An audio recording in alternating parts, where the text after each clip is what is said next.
Hey everyone, welcome back to Evony with Genghis. Wanted to give you guys some video about my Battle of Austerlitz today. As a couple days ago, I did go to the YouTube audience, ask for some strategy advice, so thought you guys would like to see how this was implemented and how it went.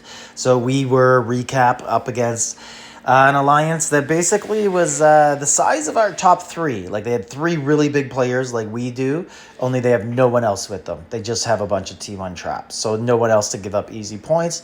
So basically here we are in the sand pit, only the ice pit, I guess, the blizzard area before. And the strategy we're going to come up with was we entered with only three people who could not be soloed, could not be attacked for points, except with a rally if we ran out of teleports. And we decided, let's split up the three hives, and one guy, Dragon Lee, is going to go south, and me and Hooligo are going to go north because there's more players there, and you can see us attacking them there, and basically get as many points as we can. And then the team that we're against for first and second place is on the far left.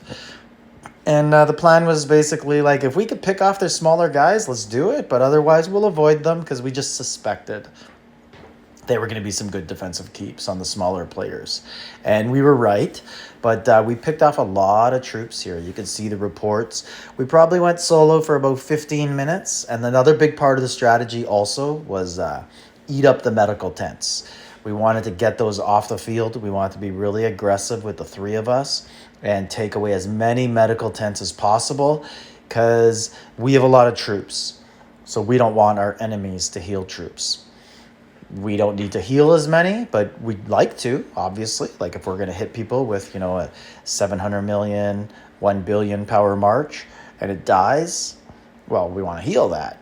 But we also want to make sure that our enemies aren't using them. And okay, if you're going to press heal to beat us, go ahead. But we end up doing this, like I said, about 15 minutes or so. You can see this is all the action, and we're sharing targets as we see and trying to hit them.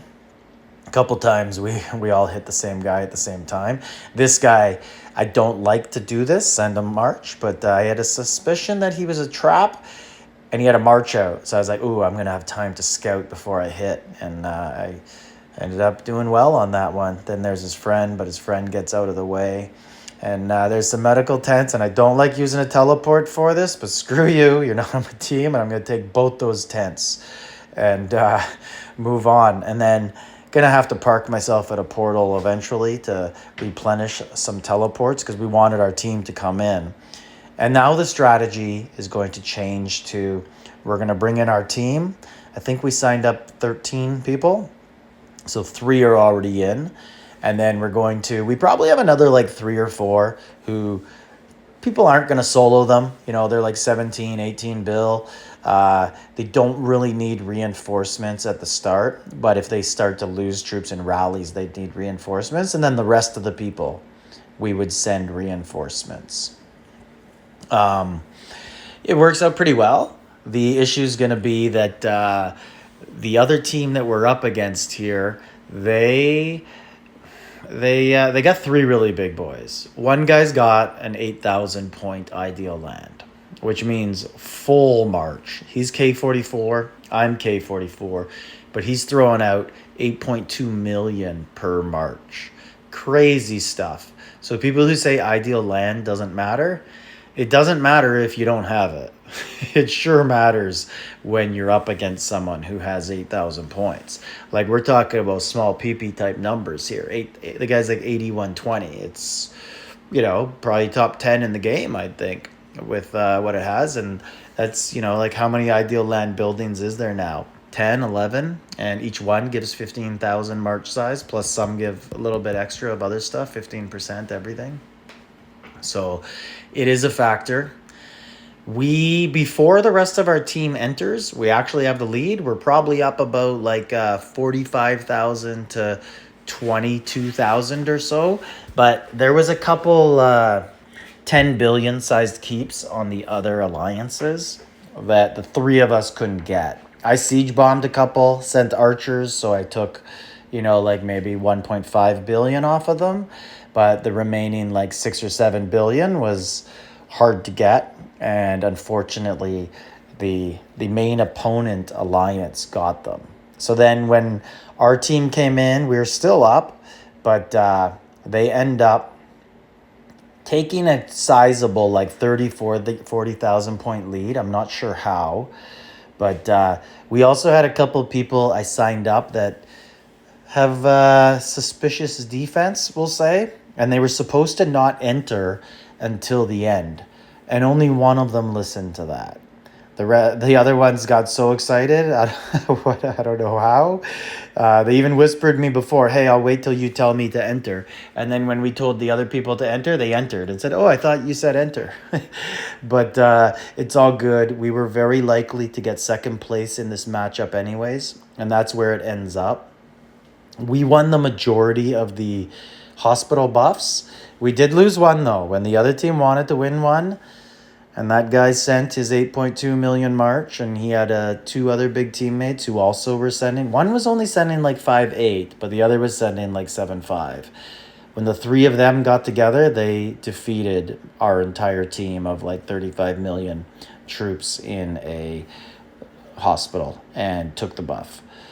And then we did try, you'll see at some point here, we did try a T11 Siege rally on the smallest of the three big keeps, but didn't go well. We only took like 600 mil power off and lost about 1.1 billion because T11, it's about, for me, that march is about 400 million, but the rest of my alliance, most of them, they're sending like 150 million power in it. So it wasn't that big. There was only about probably 8 or 9 people. I think it was about 31 million troops. So we just couldn't do damage to those big three. And that's really what it came down to. No one got port locked. None of the teams. We got second like we were supposed to. So now we go into the final week. Second in the first 3 rounds. And we're going to have to really hope for a win to advance. And it's going to be difficult because I'll be at work next week. I'll definitely be free for about the first hour. But if we don't have a favorable matchup, there's the score there. You can see we're starting to really fall behind at that point.